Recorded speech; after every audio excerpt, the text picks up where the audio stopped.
Madam President, we thank the Special Representative of the Secretary General and the head of the UN Assistance Mission in Afghanistan, Rosa Otunbayeva, for her briefing on the situation in Afghanistan. The Russian Federation supports the work of UNIMA under your leadership within the framework of the mission's mandated tasks. It is encouraging that UN remains committed to maintaining a presence and providing the necessary assistance to the people of Afghanistan. We have listened carefully to the briefing of Ms. Shabana Basish-Rasich, and we welcome the fact that regional stakeholders are also being given the floor today. We have taken note of the report of the Secretary General on the situation in Afghanistan disseminated yesterday. We would like to note the following. Almost 2 years since the hasty retreat of U.S. and NATO troops and the rise to power of the Taliban, Afghanistan and its people are living in a new reality, coping nearly single-handedly with old problems and new challenges. Loud promises to build a long-awaited peace have in fact remained only empty words in practice. In this context, it is becoming increasingly clear that the U.S. and other Western states, which essentially brought the country to ruins over 20 years and left its people to their fate at the most crucial moment, are not at all interested in a genuine settlement and the rebuilding of Afghanistan. How else to explain the unwillingness to provide real assistance in resolving the unprecedented humanitarian and economic crisis under various false or hypocritical pretexts? We understand that our Western colleagues already have their hands full without Afghanistan. They've thrown all their forces into fighting Russia on the Ukrainian field. It is so American, after all, to invade a country under the pretext of combating terrorism, to stir up trouble and create a mess, and then when priorities change, to abandon their former wards to their fate.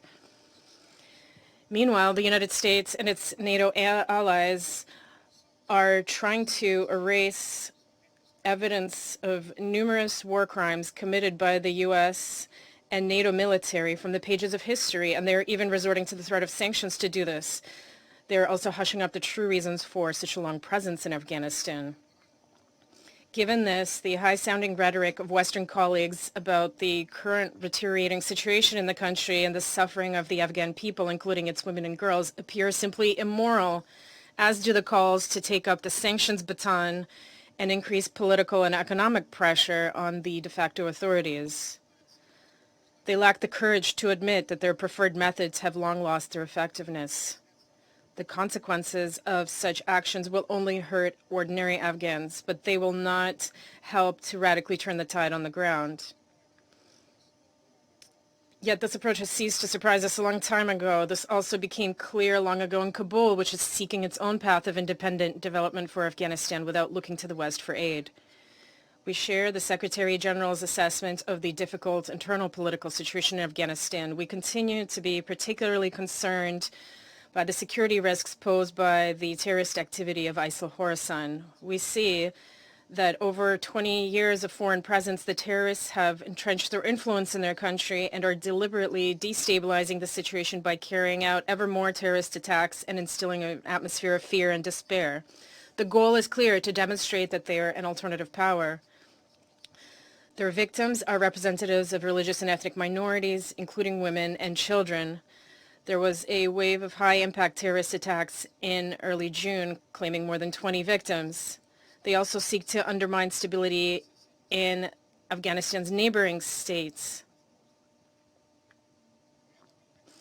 At the same time, it is no secret that ISIL is supported by external forces. The fighters themselves confirm that the terrorist group is being financed by foreign special services and the presence of FTFs in their ranks.